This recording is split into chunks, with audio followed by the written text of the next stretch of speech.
Hindi sapat na panggatong ang lahat ng kahoy sa Lebanon. Kulang pang panghandog ang lahat ng hayop sa gubat roon.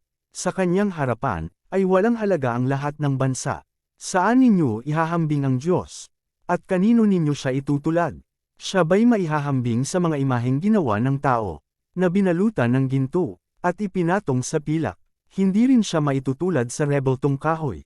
Matigas man ang kahoy at hindi nabubulok. Nanililok upang hindi tumambak. At mabibili lang sa murang halaga. Hindi ba ninyo nalalaman? Wala bang nagbalita sa inyo noon? Kung paano nagsimulang likhain ang sanlibutan?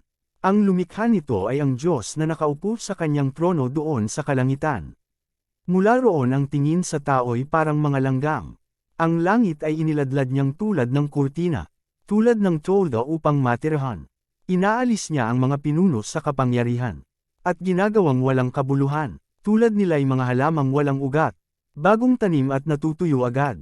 At tila day aming tinatangay ng hangin. Kanino ninyo ihahambing ang banal na Diyos? Mayroon ba siyang katulad? Tumangala kayo sa langit. Sino ba ang lumikha ng mga bituin? Sino ba ang sa kanila'y nagpapakilos? At sino ba ang nagbigay ng kanilang pangalan? Dahil sa kanyang dakilang kapangyarihan.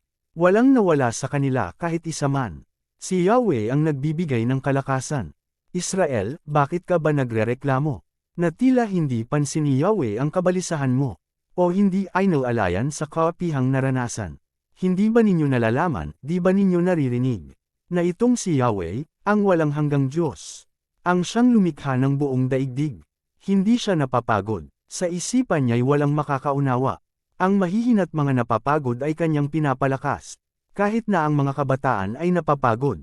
At nanlulupaypay. Ngunit muling lumalakas, at sumisigla ang nagtitiwala kay Yahweh.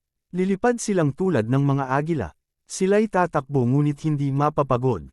Sila'y lalakad ngunit hindi manghihina.